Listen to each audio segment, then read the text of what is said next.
김명근입니다. 유쾌, 상쾌, 통쾌. 이분과 함께라면 모두 느껴보실 수 있죠. 강의는 유쾌하게 듣고 묵은 고민은 상쾌하게 털어내고 수익을 보며 통쾌함까지 느낄 수 있는 주식시장의 그야말로 일타. 와우넷의 원조 주식 전문가십니다. 2000년부터 무려 23년째 시황 및 수급 분석 그리고 기술적 분석의 대가로 꼽히는 와우넷 파트너 조일규 대표님 모셨습니다. 대표님 강의 먼저 듣고 이어지는 대담에서 남은 이야기 나눠보겠습니다.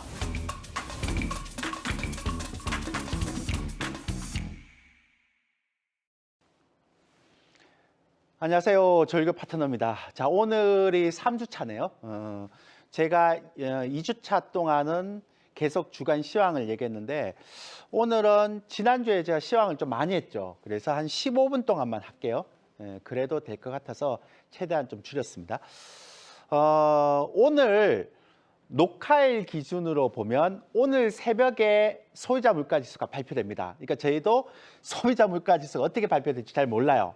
그래서 제가 그거와 관련해서 얘기를 하고 이제 이 방송이 나갈 때쯤 소비자 물가지수 발표가 돼서 시장이 또 어떻게 반영되는지 이제 나타날 겁니다. 근데 크게 상관이 없습니다. 제가 얘기하고자 하는 부분은 CPI 결과만 나오지 않았지 뭐 대동소이하게 좀 중기적인 어떤 시황을 얘기해 드릴 거니까요. 자, 이제 파월 의장의 발언 요약을 저희가 보면 제가 지난주도 한번 보여드렸잖아요. 그죠? 근데 왜 저희가 갑자기 신경도 안 쓰는 이렇게 소비자 물가 지수에 갑자기 신경을 쓰느냐. 그러니까 불과 1월 달 같은 경우는 신경도 안 쓰잖아요. 근데 왜 갑자기 이게 소비자 물가 지수 신경 쓰느냐라고 얘기하면 이 파월 의장의 발언 때문에 그래요. 그래서 최근의 데이터가 매우 긍정적이고 노동시장이 아직 매우 견조하다 이렇게 얘기해 놓고 이 파월 의장이 뭐라고 얘기하는가 하면 지금부터 3월까지의 데이터가 매우 중요하다. 그래서 데이터에 따라서 정책을 내릴 것이다 라고 파월 의장이 얘기를 했거든요. 그러니까 그 얘기는 뭐냐면 데이터가 너무 잘 나오면 다시 우리 물가가 올라가는 부분들에 대한 것들 때문에 뭐 해야 된다 그랬습니까? 예, 통화 정책을 긴축을 가야 된다라는 얘기를 뉘앙스를 끌고 있었거든요. 그런데 이 디스인플레이션이 초기 단계다라는 얘기가 이 발표하고 나서 고용지표가 너무 좋게 발표됐기 때문에 그리고 고용지표가 너무 좋게 발표되고 물가까지 소비자 물가까지 올라가게 되면 다음 3월 달에 파월 의장이 디스인플레이션 이거 걷어들일 수도 있고 오히려 긴축을 더 세게 하지 않을까라는 시장의 고민 때문에 지금까지는 전혀 보지 않았던 소비자 물가 지수를 보게 되는 거죠. 그래서 지금 소비자 물가 지수가 보건 이 미국의 정부의 고용이 너무 많이 올라갔기 때문에 그렇다라는 것들을 얘기 드리겠습니다. 너무 많이 올랐죠. 예상치가 18만 8천인데 51만 7천 명이니까요. 근데 제가 지난번에도 한 말씀드렸지만 이 고용 지표의 세부 항목을 보면 그렇게 좋지 못해요. 이렇게. 그러니까 전부 다 제조업 쪽이나 빅테크 쪽이 아니잖아요. 그래서 제가 여러분한테 여기서 화두를 하나 던질게요. 그럼 갑자기 왜 이렇게 고용 지표가 올라갔을까? 의심해 본 적은 없나요? 미국의 고용지표가 이렇게 올라간 거는? 왜냐하면 빅테크 기업이나 제조업 기업들이 굉장히 크게 해고를 하는데 왜 갑자기 18만 명에서 51만 명 확 올라갔을까요? 제가 추측해 본 결과 미국의 사람들이 저축률은 계속 떨어지잖아요. 그죠? 그런데 이 빅테크 기업이나 제조업 기업들이 그러니까 해고를 당하면 이 사람들이 놀고 있을 수 없잖아요. 그러니까 다음 내가 잡을 가질 때까지 파트타임 잡을 구할 수도 있죠. 또 하나는 기존에 파트타임 잡을 하는 사람이 내 저축률이 떨어지고 그 다음에 경기가 안 좋으니까 파트타임 잡을 하나를 하는 게 2개, 3개를 할 수도 있죠. 그렇잖아요? 근데 이렇게 2개, 3개를 하더라도 한 사람 기준이 아니라 세 개의 직장에서 고용에 대한 신고를 하기 때문에 고용지표는 쫙 올라갈 수 있는 거예요. 그러니까 지금 1월 달에 나오는 이 고용지표는 뭔가 모르겠지만 헛수가 좀 많은 느낌이 들지 않느냐라는 생각이 드는 거죠, 저는. 그래서 이제는 이 고용지표를 봐야 되는 게 아니라 고용비용지수를 봐야 된다라는 생각이 드는 거예요. 왜? 고용비용지수는 뭐냐면 임금 외에 육업휴가라든지 건강보험이라든지 사회보장제도 이런 것들 나오거든요. 근데 이거는 파트타임 잡에게는 잘 제공을 안 해주는 거예요. 그러니까 그냥 고용지표가 엄청나게 올라갔다라고 그 데이터만 보고 우리가 판단할 수는 없는 거죠. 이해되시죠? 제가 얘기하는 거. 그래서 고용비용지수가 4월 달 나오는데 이 4월 달에 고용비용지수가 나올 때까지 1월 달에 고용지표가 너무 좋아진 거는 더 이상 믿을 수가 없다. 그럼 어떻게 믿어야 되는가? 소비자 물가지수, PC 이런 것들을 보기 때문에 이렇게 실질적으로 난리 부르스를 치는 거죠. 네. 자, 그럼 이제 재밌는 것도 하나 보여드릴게요. JP모건의 CPI 시나리오가 있는데요. 되게 재밌어요. 이게 6% 이하로 떨어지면 3% 이상 급등. 왜냐하면 6% 이하면 5%대니까. 그럼 제가 볼 때는 만약 5%대 가면 2,700 갑니다. 근데 이게 7% 이상으로 올라가면 다시 한번 큰 변동성이 나오겠죠. 제가 볼 때는 꺾여야 되는데 6.5까지는 제가 인정합니다. 6.2가 예상치잖아요. 그죠? 근데 7% 이상으로 올라가면 또 시장이 또 막힐 겁니다. 그래서 아마 5% 이하로 떨어져야 된다고 생각하는데 저는 이번에는 힘들고요. 제가 볼 때는 한 5월, 6월, 7월 그 정도 되면 5%로 떨어지고 그 정도 되면 한 2,700까지 갈 수 있을 거라고 일단은 제가 생각을 하고 있습니다. 자, 시간당 평균 임금은 계속 떨어지고 있죠. 그러니까 CPI가 좀 올라간다 하더라도 어차피 후행성인 임금이 다 후행 반영을 하니까 제가 볼 때는 선행적으로 이렇게 계속 치니까 제가 볼 때는 결국은 계속 올라갈 가능성이, 그러니까 결국은 그러니까 CPI는 5%대로 떨어질 수 있다. 그러니까 이번에 만약에 CPI가 조금 예상치보다 올라가서 시장이 좀 충격이 있다 하더라도 전혀 겁먹지 말라는 거죠. 그건 변동성 요인이지 방향성 요인은 아니다. 제가 지난번에 1강 때 얘기했죠. 인플레이션이 한번 급증하게 나면 정상화 시기까지 시간이 많이 걸려요.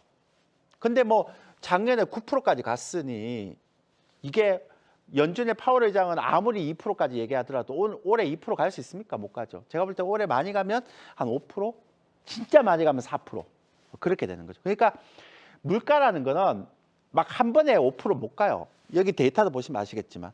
그런데 문제는 5%까지만 떨어지더라도 시장에서 사람들이 기대하는 건 이제는 물가에 대한 그런 우려는 없구나. 그러면 적어도 연준이 공격적으로 긴축을 하지 않겠구나.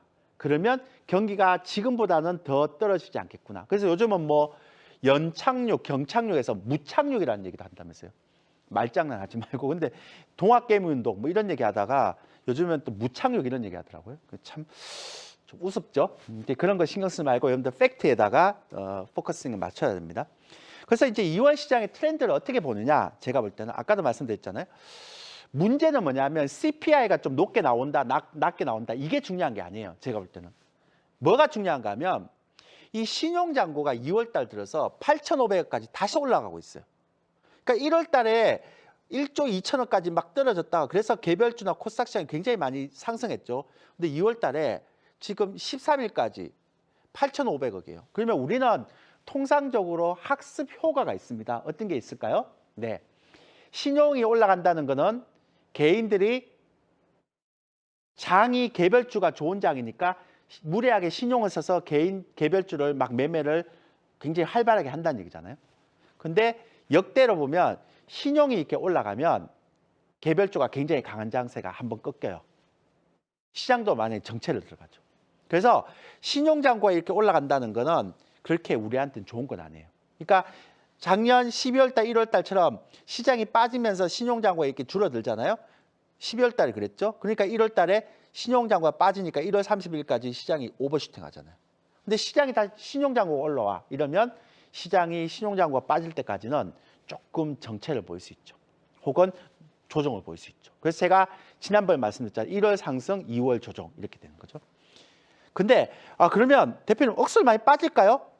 그러진 않죠. 왜 그런가 하면 금융투자의 인버스 수급을 보면 인버스 이게 수급 그냥 인버스가 아니고 이게 2X거든요. 예, 인버스 2X 수급, 곧버스 수급을 보면 굉장히 이렇게 지금 많이 팔고 있습니다. 금융투자가. 그러니까 곧버스의 수급은 뭐냐면 시장이 떨어졌을 때 이익이 나는 ETF 상품이잖아요. 근데 이거를 금융투자가 작년에 많이 샀던 걸 지금 이익 실현하고 있고 이걸 누가 다 받아갈까요? 예, 개인 투자가 다 받아갔습니다.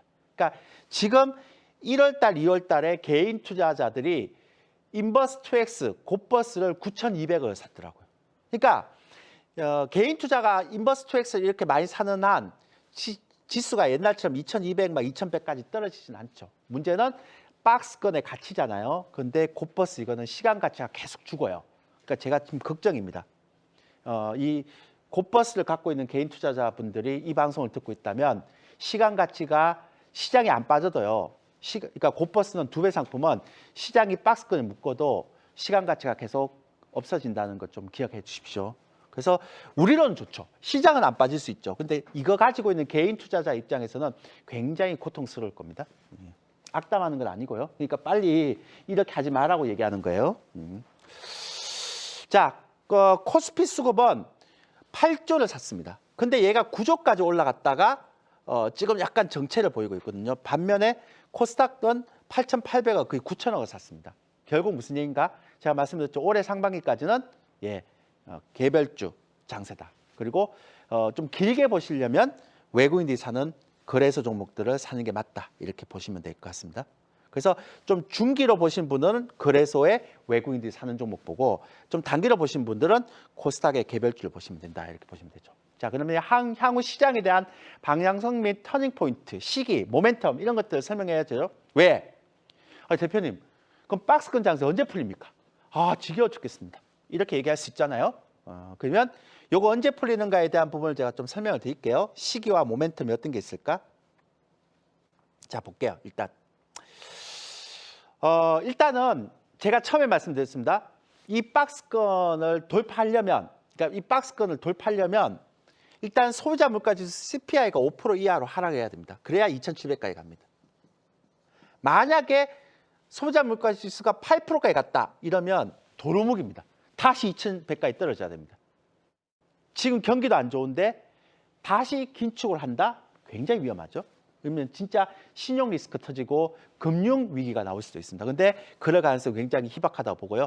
저는 올해 5% 이하로 간다라고 생각하고 있고 그러면 2,700까지 간다고 생각하죠. 그러니까 구체적으로 소비자 물가지수가 꺾여야 간다. 그래서 1월 상승이고 2월 조정이고 3, 4월 달 이제 다시 제가 눈여겨보고 있는데 왜 보는가 하면 3, 4월 달 되면 이제 주총이 있고 배당이 있어요. 근데 주총에서는 올해 굉장히 주총을 다른 어떤 해보다 주목하는 이유는 올해 연초부터 지금 주주가치나 지배구조의 이슈가 엄청나게 많이 나오고 있어요. 그래서 이런 주총에서 주주가치라든지 지배구조 이슈가 굉장히 세게 나오면 한쪽에서 코리아 디스카운트에 대한 부분들이 해소가 되잖아요. 그게 또 호재가 될 수 있고요. 또 하나는 3, 4월 달에 주총 끝나고 나서 배당금이 유입되죠. 이 배당금을 받은 외국인들이 다시 한국에 투자를 한다 그러면 외국인들이 매수가 들어오겠죠. 그 얘기는 뭐냐면 외국인들도 한국 외에는 투자할 데가 없구나 이렇게 볼 수 있고 2,400선에서도 외국인들은 계속적으로 배당금 받은 걸 자국으로 안 빼고 한국에 투자하네. 그러면 달러는 지속적으로 약세일 것 같고 이런 판단이 드는 거 아니겠어요, 그죠? 그래서 3, 4월 달에 배당금 유입됐을 때 외국인들의 매수가 계속 들어오는지 여부만 보면 되고요. 그다음에 아까 말씀드렸죠. 고용 지표는 의미 없어요. 그러니까 파트타임으로 2개, 3개 잡는 거 이런 거 아무것도 체크 못하고 그냥 고용 지표만 반영이 되기 때문에 그래서 4월 달에 고용 비용 지수를 봐야 됩니다. 이런 거. 그러니까 여기가 굉장히 중요한 거죠. 그래서 저는 지금의 반등장은 베어마켓 랠리다라고 생각하고요.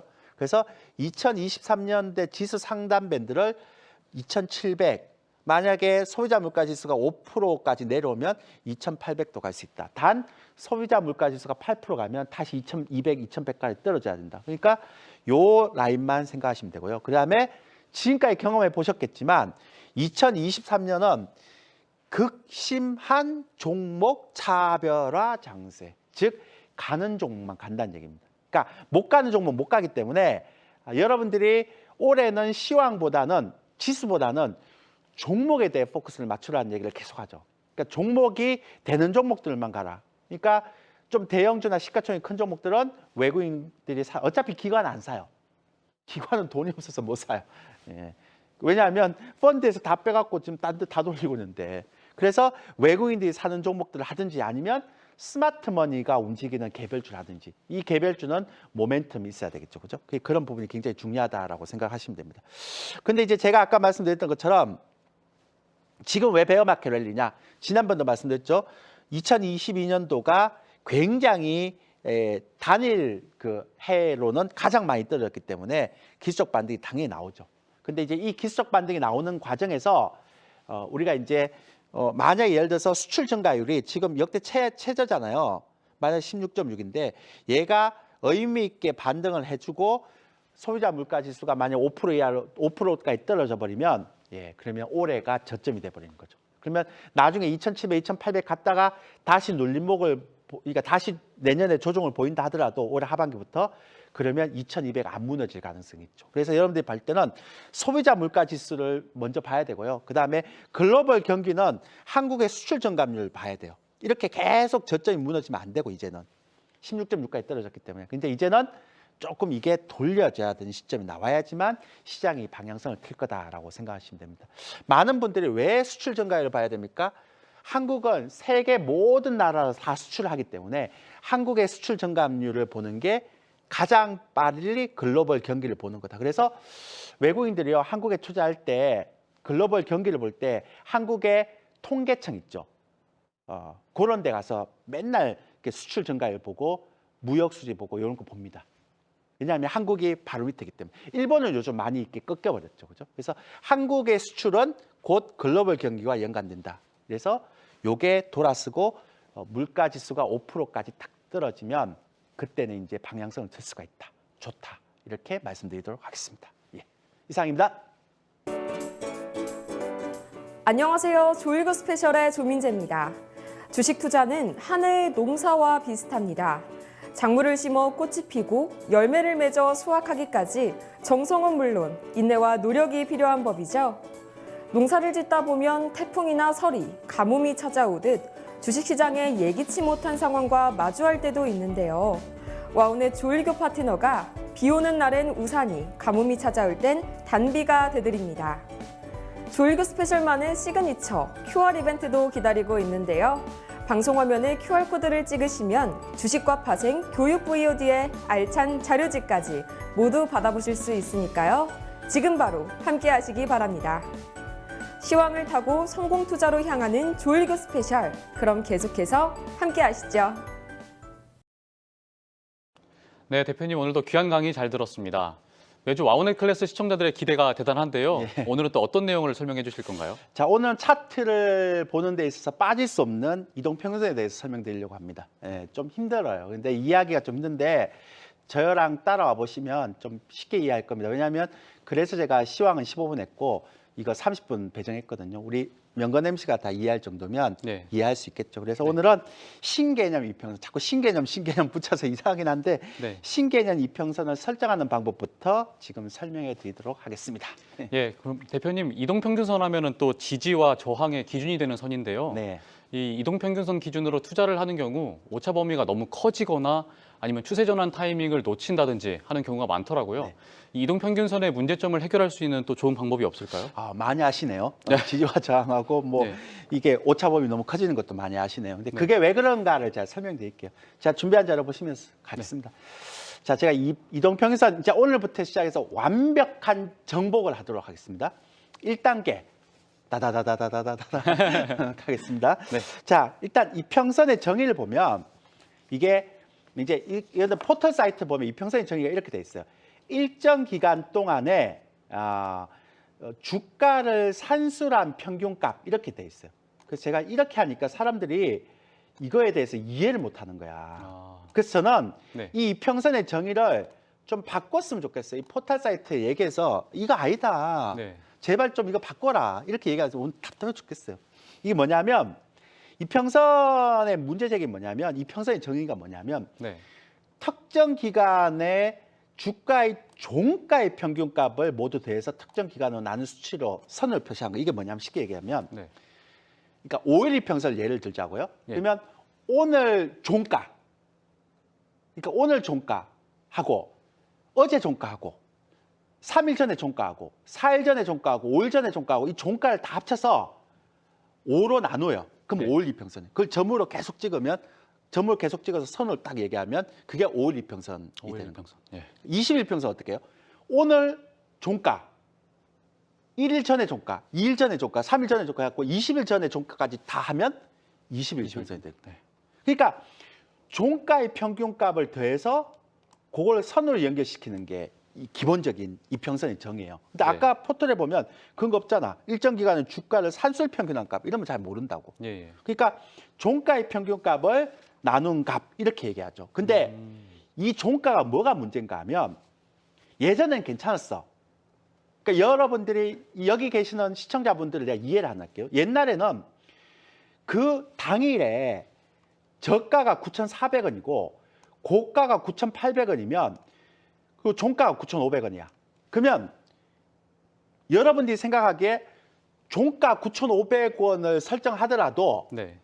저가하고 고가하고 차이가 400원밖에 안 나니까 그렇죠. 오차 범위가 없잖아. 네네. 그러면 종가를 하든 뭐 이 고가 저가의 차이를 하든 별 차이가 없어. 변동성이 없을 때는. 네. 그러니까 캐캐 먹을 때 만든 이평선이라서 이런 거예요. 근데 요즘 그런 마 그렇지 않잖아요. 그렇지 않죠. 네. 당장 오늘 새벽에도 CPI 나오면 또 엄청나게 변동성이 있을 건데. 맞아요. 네. 그 최근의 트렌드는 뭐냐면 저가가 9,400원이고 고가가 1,500원이고 종가가 1,200원이에요. 그러면 예전에 변동성이 없을 때하고 다르게 이 고가하고 저가의 그 오차 범위가 1,100원을 벌어져 버리는 거야. 네. 그러면 종가가 더 이상 지지 역할을 못 하죠. 네. 왜냐하면 편차가 굉장히 커지니까. 예, 예. 그러니까 이게 이평선이 잘 안 맞다는 얘기예요. 그래서 이 편차를 줄이기 위해서 어떻게 해야 되느냐? 네. 가장 중요한 건 고가, 저가, 종가를 다 합쳐서 네. 나누기 3을 해서 이 평균값을 내갖고 이 평균값을 계속 연결시키면 가장 정확할 거 아니에요. 오차범위도 적고. 그러네요. 이해되시죠? 네. 진짜 이해되시는 네, 것 같아요. 이해했습니다. 근데 문제는 뭐냐면 왜 이게 문제가 되는가 하면 여러분들이 삼성 지금 여러분들 보세요. 삼성이든 뭐 키움이든 모든 증권사의 HTS를 딱 이렇게 개설하면 네. 이 이평선 설정이 다 어떻게 돼 있는가 하면 이렇게 설정이 안 돼 있고 단순 종가로 설정돼 있어요. 단순 종가요. 네. 네. 그 종가로 설정돼 있다고. 아, 그러니까 이게 잘 안 맞잖아. 그렇죠. 그러니까 이거를 좀 바꿔보겠다는 거예요. 그래서 제가 이거를 공개를 또 안 하려고 했어요. 왜냐하면 제 신조가 공개되는 순간 모든 사람들이 아는 순간 또 바뀐다는 거잖아. 예. 그래서 제가 지금 얘기하는 건 좀 남들과 다른 식으로 좀 바꿔보자라고 얘기했던 부분이 바로 이런 거거든요. 네. 그러니까 이런 부분들에 대한 것들이 굉장히 중요하다라고 제가 말씀드리는 거고요. 예. 그러면 어떻게 변경하는가? 이평 설정하게 보면 종가보다는 고가, 저가, 종가 나누기 3으로 가는 게 맞지 않느냐라는 얘기를 하고 네. 이렇게 설정해야지만 이 변동성 장세에서는 이평선이 조금 더 이렇게 오차 범위가 적게 갈 수 있지 않을까. 그래서 설정하는 방법을 보면 여러분들이 처음에 딱 가면 네. 이제 명건 MC가 HDS 딱 개설하잖아요. 그럼 네네. 어떻게 돼 있는가? 이렇게 돼 있어요. 네. 이평선 딱 하면 보세요. HDS 종가의 단순히 이렇게 딱 설정이 돼 있어요. 이게 안 맞단 말이야. 예. 이거 어떻게 바꿔야 되는가 하면 고저종 나누기 3선의 지수라든지 근데 나중에 이거 나중에 얘기하면 되고요. 그러니까 일단은 종가를 뭐로 바꾼다? 고가, 저가, 종가 나누기 3 이렇게 요걸 다 바꾸자. 아. 이 얘기예요. 예. 그러니까 여러분들이 보면 요거에 대한 것들을 바꿔서 이평선 설정을 여러분들이 바로 해야지만 네네. 여러분들만 이평선이 딱 세팅이 된다. 이 얘기를 제가 처음에 하는 거예요. 이해되셨어요? 예, 예. 그러니까 고가, 저가, 종가를 더한 값을 3으로 나눈다. 이 이동평균선의 오차를 줄이는 이렇게 간단한 방법이 또 있었네요. 그렇죠. 예. 그러니까 예전 변동성이 없을 때는 그랬지만 변동성이 클 때는 예. 종가 갖고 도저히 대응이 안 되잖아요. 예. 저가하고 고가 이렇게 차이 나는데 종가를 가지고 보면 원래 주가라는 게 어느 정도 바닥이 들어오면 저가 확 들어와서 땡기고 이러잖아요. 예. 예. 근데 저가가 종가보다 저 밑에 있으면 종가를 설정하는 게 이평선의 지지 역할을 할 수 있나요? 못 하는 거죠. 아. 그래서 오차 범위를 줄이기 위해서 고가, 저가, 종가 나누기 3선 이렇게 해서 연결시키는 거죠. 과학적이잖아요. 네, 그러네요. 근데 여러분들 이거 할 필요 없어요. HTS에 설정하는 게 다 있어요. 종가, 그런가요? 그거 다 설정하는 게 다 있어요. 그럼 어떤 분이 이거 대표님 그거 우리가 만들어야 됩니까? No, 다 있어요. 그러니까 여러분들이 해야 될 건 뭐냐면 콜센터에 전화했어서 네. 아, 또 내일부터 증권사 콜센터도 바쁘겠네. 그럼 되게 귀찮아하거든요, 콜센터 이 직원분들이. 그러니까 졸교 대표가 가르쳐줘서 했다라는 얘기하지 말고 저 욕 먹을 수 있으니까요. 그냥 네. 전화해서 저기 직원분 저 종가 말고 뭐 이렇게 설정하는 게 있다는데 그것 좀 어떻게 할 수 있습니까? 하면 다 가르쳐 줍니다. 아, 그렇군요. 그렇게 하십시오. 꼭 제가 얘기했다 하지 마세요. 저 욕 먹습니다. 예. 예, 그렇군요. 네, 대표님, 변동선 장세에서 이렇게 이동평균선을 조절해야 된다는 말씀을 해주셨는데요. 네. 이 이동평균선의 설정을 변경하는 건 또 어떻게 하는 건가요? 예, 설정을 변경하는 건 이제 이게 이 선을 변경하는 거거든요. 네, 그 전에 이평선 설정하기에 제가 하나만 더 얘기하고 선 얘기를 할게요. 네. 자, 요게 뭐냐면 여러분들이 처음에 이평선 설정돼 있으면 종가 옆에 또 단순이라고 이렇게 설정이 돼 있을 겁니다. 이렇게. 근데 이제 단순하지 마시고 네, 단순 말고. 그러니까 왜냐하면 단순은 지수를 반영을 못 해요. 네. 그래서 가중치가 있잖아요. 여기 가중이나 지수가 있죠. 예. 읽어보면 요거에 대한 부분들이 쭉 나와 있어요. 그래서 가중치도 보면 과거보다 최근 데이터에 더 가중치를 두고 네. 지수를 보면 이렇게 보완하기 위해서 지수가 이렇게 상한다 했죠. 그러면 앞으로 여러분들은 나누기 3선뿐만 아니라 단순으로 설정되어 있는 것도 가중이나 지수를 바꾸면 됩니다. 그렇게 하시면 되고요. 네. 자, 지금 얘기했던 게 뭐냐면 숫자 얘기를 한 것 같은데 예, 예. 보통은 50, 20, 60, 120으로 했죠. 네. 그거 왜 그렇게 설정하는 건지 아세요? 아무래도 5일이 일주일이다 보니까 어. 일주일을 보기 위해서 5일로 설정하고 그다음 20일은 20일은 한 달의 어. 평균 네. 평일이 이제 맞아, 20일 맞아, 정도 맞아. 되잖아요. 예. 그다음에 60일은 60일은 3개월? 예. 그렇죠, 3개월이죠. 3개월. 3개월이 왜 중요한가 하면 예. 실적 발표가 분기야. 분기별로 나오죠. 네. 그다음에 60일은 120일은 뭐예요? 6개월이네요. 그렇죠. 6개월은 이제 분기 실적이 있고 반기 실적이니까 이평선을 그렇게 맞춘 거예요. 아. 그래서 이평선은 5, 20, 60, 120을 잡는 거예요. 아, 그렇군요. 그래서 아무 생각 없이 하지 마시고 그냥 이해를 해야 돼요. 예. 그런데 제가 여기서 이렇게 하면 자꾸 예능으로 가는데 이 교육 프로그램 예능으로 가면 안 되는데 제가 예능한 사람도 아니고 제가 장종방송 나올 때는 굉장히 제가 시크하거든요. 네. 근데 지금 너무 예능으로 가서 큰일 났네.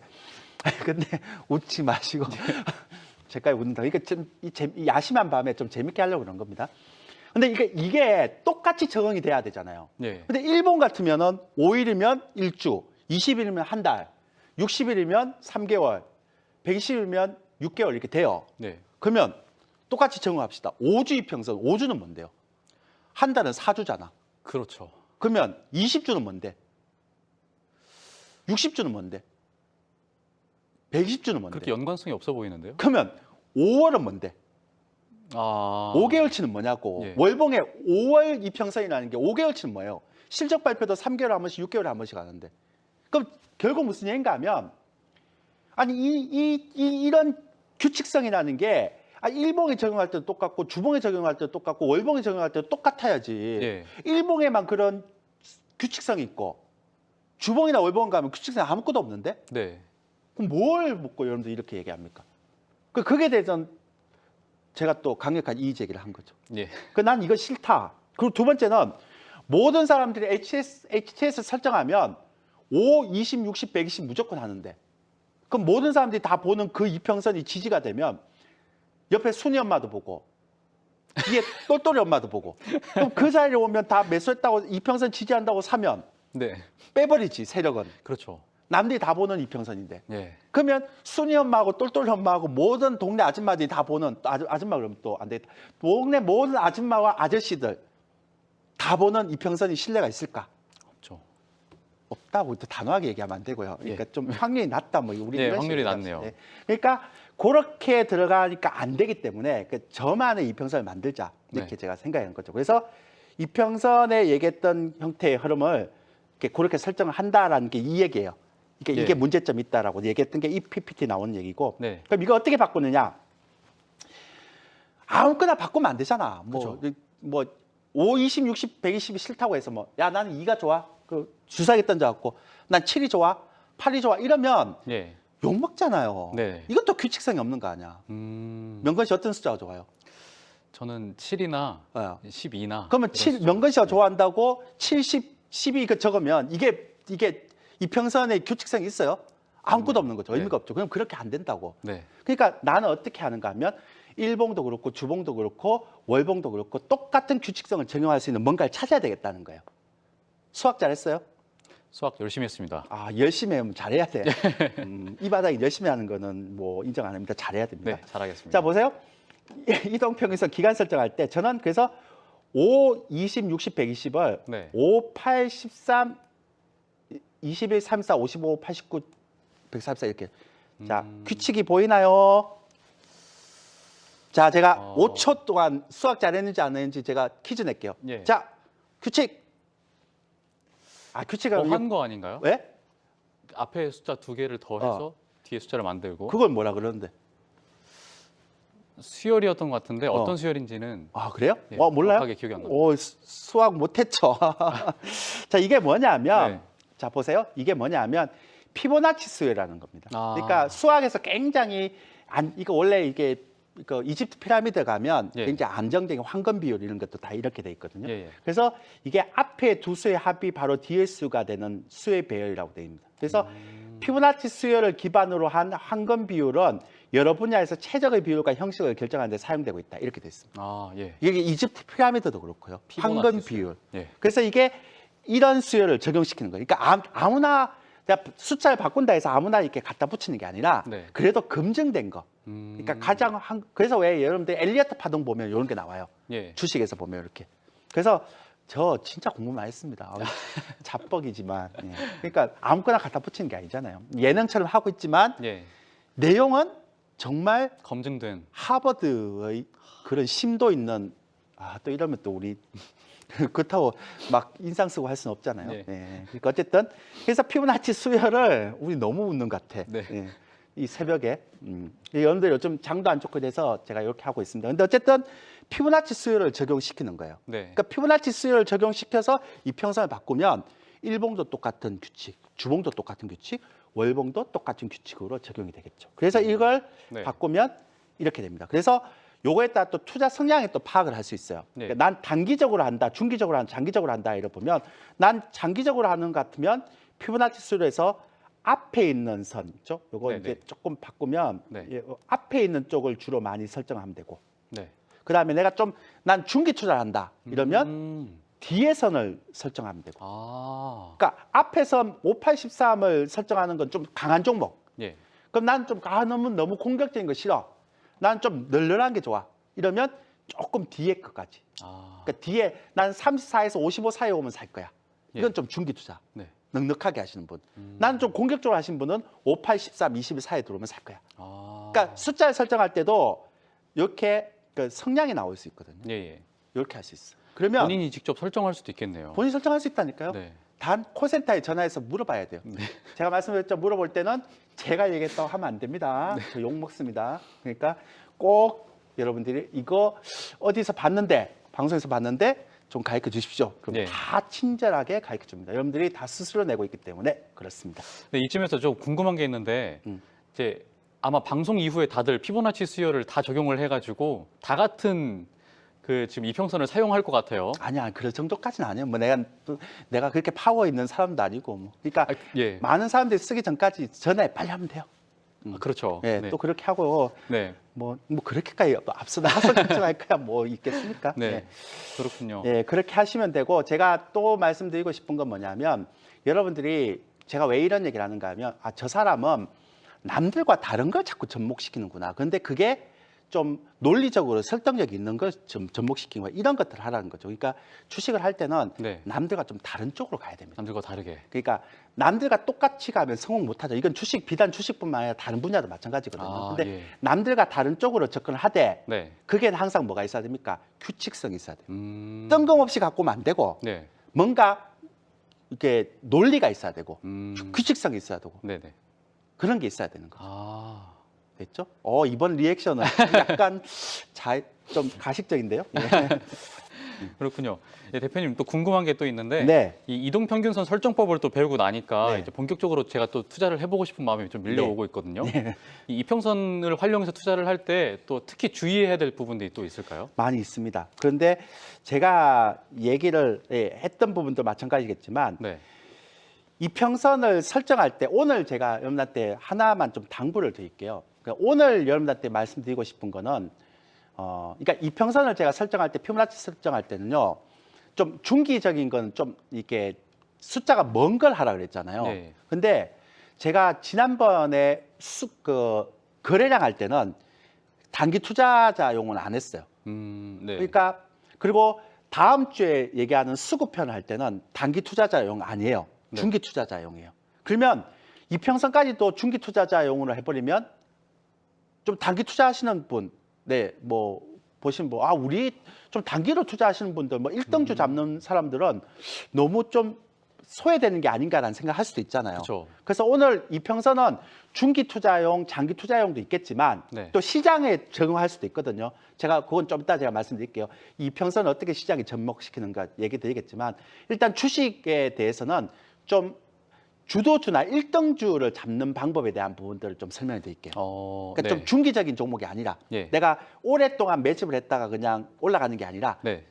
가는 종목들을 따라잡는 오. 방법, 그런 것들을 좀 말씀드릴게요. 근데 이거는 확률이 주도주 잡는 거기 때문에 트레이더 입장에서는 굉장히 좋아요. 그리고 만약 이 방송을 보시는 중기 투자하시는 분이 있다면 이 방송 말미에 제가 이평선에 중기적인 투자를 하신 분이 시장 보는 방법에 대한 얘기를 제가 할 거니까 그거 꼭 들으셔야 됩니다. 네, 알겠습니다. 예.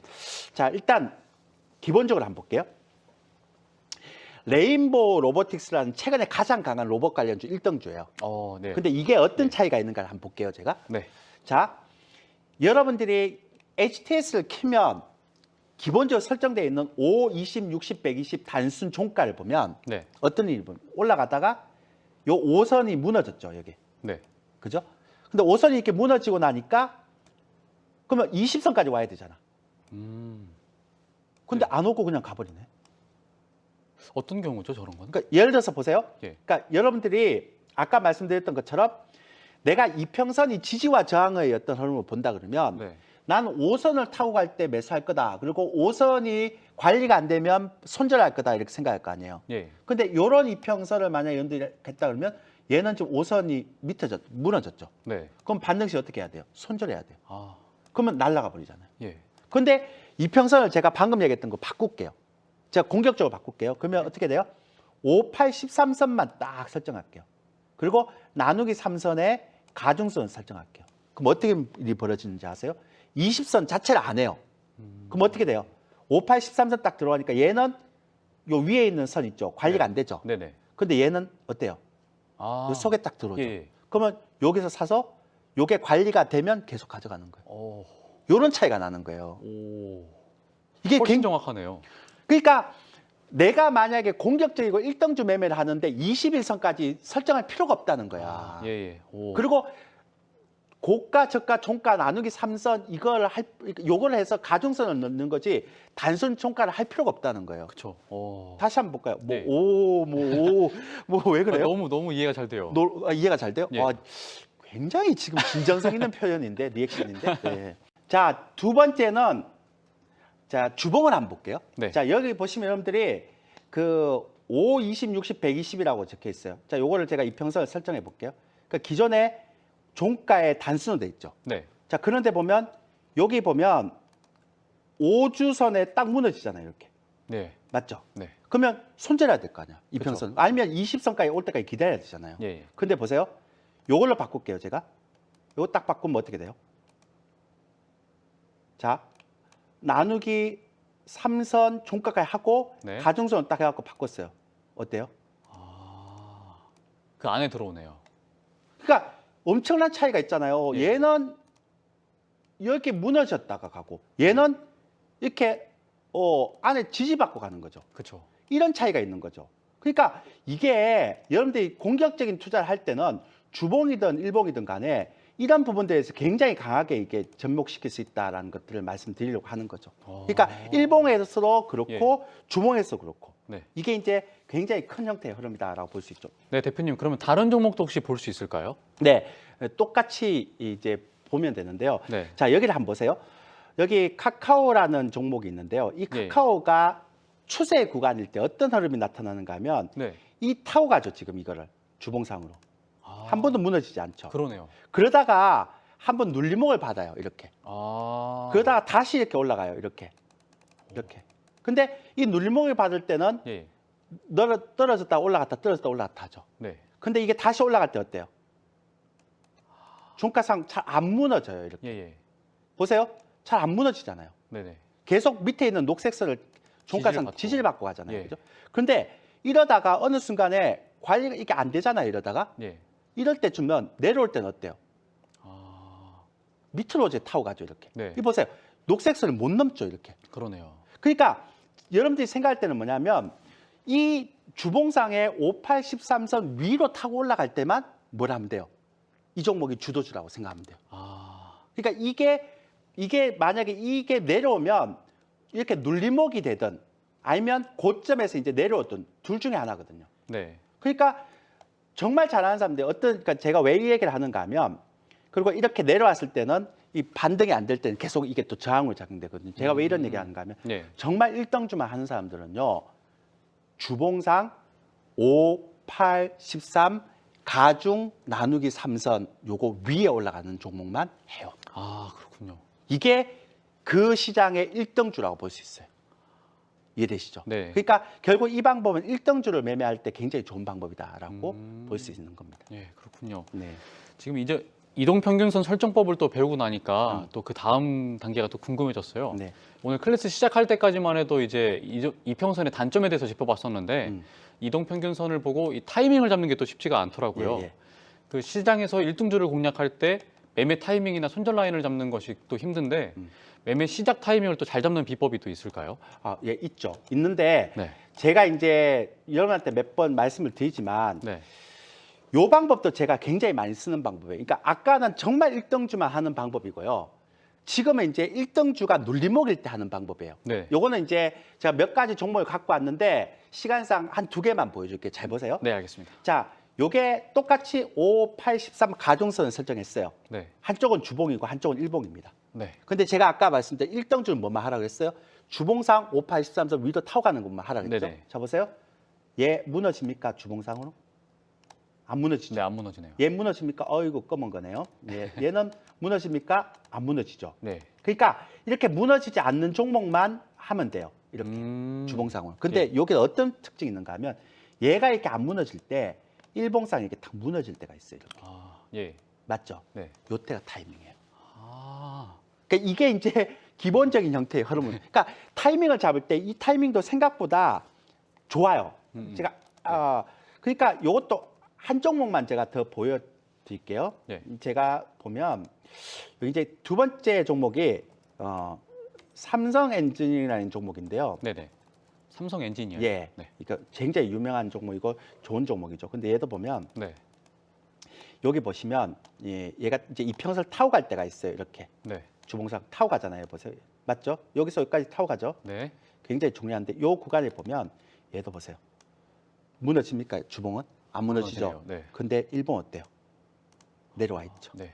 이때 사면 돼요. 아. 그러니까 주봉은 타고 가는데 일봉은 살짝 무너지는 시점 있죠. 요때 사면 돼요. 저게 타이밍이군요. 예. 그러니까 요런 거는 1등 주의 눌림목일 때 들어가는 거고 네. 아까 레인보우 로보틱스는 일봉을 했잖아요. 그건 네. 진짜 세게 올라갈 때 그냥 잡아버리는 거거든요. 근데 그거는 일봉이 종가상 관리가 안 되면 반드시 어떻게 해야 돼요? 팔아버려야 되죠. 그러니까 기준이죠. 그러면 난 손절 정말 1등주만 하고 트레이드다라고 하면 첫 번째 방법. 네. 난 1등주 하는데 눌림목이 사겠다 하면 방금 방법. 이렇게 하시면 됩니다. 그때 타이밍을 잡아야 예. 매매할 수 있고 예. 매수할 수 있다. 1등주만 하시는 분들은 1등주만 이런 하시는 방법이 분들은. 괜찮다. 예. 근데 1등주가 아니고 다른 쪽에 매매를 하는 분들이라면 조금 숫자를 늦춰라. 네. 5, 8, 13보다는 좀 21, 3, 4 이쪽으로 늦춰라. 네. 그 나중에 제가 시간 되면 혹은 또 제가 공방을 하잖아요. 그때 설명드리면 될 것 같습니다. 네, 알겠습니다. 네, 대표님 그러면은 이 중기 투자자들을 위해서 또 시황과 관련해서 이 이평선을 활용할 수 있는 방법이 또 있을까요? 네, 지금까지는 종목에 대해서만 활용을 했거든요. 근데 네. 시황 관련해도 활용할 수 있어요. 그러니까 시황이 굉장히 시장이 좋을 때가 있어요. 예, 예. 그 대세 상승장, 아니면 굉장히 강한 구간 이런 때 있어요. 근데 네. 보시면 2000년도에 코로나 사태 터지고 나서요. 3월 달에. 네. 그때부터 시장이 굉장히 좋았잖아요. 네. 근데 보세요. 이게 그냥 일반선이 아닙니다. 다시 보면 제가 설정을 해볼게요. 그냥 우리가 설정한 게 아니고 나누기 3선의 가중선 했잖아요. 예. 가중선 하니까 어때요? 주봉이 쫙. 아, 그리고 더 중요한 건 네. 얘가 살짝 무너지죠. 네. 무너질 때가 되게 중요해요. 무너질 때 이 무너지는 이 엄봉의 저점을 절대 깨면 안 돼요. 그러면 다시 가요. 이해되시죠? 예, 뭔 예. 얘기인지. 네. 그러니까 이렇게 하다가 다시 이평선 위에 올라가잖아요. 네. 그러면 또 이렇게 가는 거예요. 아. 근데 더 웃기는 거 보여드릴까요? 그러니까 이게 이제 대세 상승장이라는 얘기예요. 한 번도 안 무너지잖아요, 이렇게. 그리고 그러네요. 만약에 무너지더라도 네. 이 무너지는 엄봉의 저점을 깨지 않으면 돼요. 그러면 이 대세 상승장은 계속 진행이 돼요. 반대로 제가 말씀드릴게요. 네. 리만 브러스 사태 때가 있었어요. 예. 그러니까 굉장히 시장이 안 좋을 때가 있거든요. 네. 그때는 어떤 형태의 흐름인지 제가 보여드릴게요. 그때가 2008년도인데요. 보세요. 떨어질 때 이거 위로 올라옵니까? 아, 절대 안 올라오네요. 이러면 진짜 안 좋은 시장이에요. 우와, 예. 폭락이에요. 예. 그러니까 제가 왜 이 얘기를 하는가 하면 주봉상 가중선의 5813선을 잡으면 지금이 대세 상승인지 대세 하락인지를 잡아낼 수 있어요. 되게 재밌죠. 특이하죠. 그죠? 네. 자, 재밌네요. 하나만 더 말씀드릴게요. 네. 이게 나스닥 차트거든요. 제가 아까 피보나치스 뭐라고 했습니까? 5, 8, 13, 21, 34, 55 이렇게 했어요. 네. 그러면 나스닥을 좀 길게 보자고요. 이제는 좀 단기적으로 보는 게 아니라. 네. 그러면 나스닥이 엄청나게 길게 했어요. 월봉상 55선을 설정했어요. 이게 정말 신기한 건데요. 예. 보세요. 나누기 3선의 가중선을 제가 했잖아요. 네. 월봉 55선이에요. 근데 보세요. 정말 재밌는 게 나스닥은 뭐하고 관계 있어요? 성장주와 관계 그쵸. 있잖아요. 예. 그죠? 나스닥은 성장주와 관계 있는데 네. 여기서 보세요. 얘가 떨어지자마자 55선에 지지받죠. 다시 올라가죠. 근데 예. 얘가 관리가 안 됐죠. 관리가 안 된 건 제가 회색 선을 표시할게요. 네. 관리 안 되니까 계속 떨어지죠. 몇 년 동안. 예. 자, 이렇게 떨어지다가 다시 올라왔어요. 녹색 선에 아, 또 지지를 받네요. 지지받죠? 네. 지지받죠? 네. 자, 보세요. 또 지지받죠. 우와. 근데 떨어지니까 또 1년 동안 조정받죠. 그러네요. 자, 또 올라오니까 보세요. 또 지지받죠. 제가 이거는 우와. 속일 수 없는 거예요. 이거는 10년 동안의 예시예요. 그런데 2020년부터 시작해서 네. 나스닥이 단 한 번도 지지를 무너진 적이 없어요. 지금. 맞죠? 우와. 제가 이거 속인 거 아니에요. 제가 설정하신 거잖아요. 그렇죠, 그렇죠. 여러분들 배워서 한번 해보세요. 우와. 근데 이번에 어떻게 됐어요? 이번에 무너졌네요. 무너졌어요. 그래서 사람들이 뭐라고 얘기합니까? 성장주의 이제 대세 상승은 끝났다라고 얘기해요. 아. 한동안은 이 장세가 이어지군요. 그렇죠. 그래서 이거를 좀 더 길게 보는 사람들은 네. 시장을 볼 수가 있다는 거예요. 이해되시죠? 네. 그러니까 이평선을 어떻게 활용하냐에 따라서 시장도 볼 수 있고 난 중기적인 추세를 볼 수도 있고 큰 시장 흐름도 볼 수 있고 네. 짧게 일등주를 이용할 수도 있고 그래서 제가 이 이평선 강의를 네. 언제 한번 한 2시간거리로 했으면 좋겠는데 시간이 네. 없어서 제가 오늘 30분을 했는데도 네. 이 정도밖에 못하네요. 시간이 너무 부족하네요. 좀 더 그러니까요. 들어보고 싶은데 예. 다른 종목들도 아직 말씀 못하신 종목들이 그렇죠. 많잖아요. 그래서 이거는 뭐 나중에 무방을 할 때라든지 좀 했으면 좋겠습니다. 예. 이 이후에 방송 이후에 또 예. 남은 종목들은 말씀해 주시는 걸로 하고요. 예. 그러면은 어쨌든 예. 오늘 이해는 됐나요? 예, 오늘 너무 이해 잘 됐습니다. 네, 알겠습니다. 설명을 다행이네요. 너무 잘해 주셔서 예. 많은 공부가 되고 있습니다. 제가 항상 올 때 MC만 이해시키면 된다 생각을 하고 있습니다.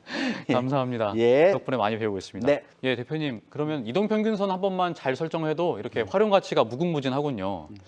신개념 이평선 설정법부터 활용법까지 오늘은 이평선에 대해서 총정리를 해봤습니다. 대표님 아쉽게도 이제 벌써 와우넷 클래스를 끝날 시간이 다가왔어요. 방송만으로는 아쉬운 분들을 위해서 특별한 시간을 또 준비를 하셨다고요. 매주 목요일 저녁 9시에서 10시 30분에 했었는데 예. 이번에는 목요일 날 9시 10시 30분도 하겠지만 진짜 중요한 건 금요일 날 네, 금요일. 오전 8시 40분에서 3시 30분 동안 긴 시간 동안 제가 공방을 하기 때문에 예. 그때 좀 자세한 얘기를 좀 했으면 좋겠습니다. 네, 시간이 옮겼군요. 네. 네, 조일교 대표님의 방송만으로는 아쉬운 분들을 위해서 한국경제TV 와우넷에서 Q&A 라이브 방송을 진행합니다. 이번 주는 금요일 오전 8시 40분부터 오후 3시 30분까지 진행될 예정인데요. 와우넷 홈페이지에서 조일교 대표를 검색하시면 되고요. 와우넷 원조 파트너 조일교 대표님의 특별한 보충 수업 꼭 한번 경험해 보시길 바라겠습니다. 대표님 오늘도 귀한 시간 내주셔서 감사합니다. 감사합니다. 네. 조일교 스페셜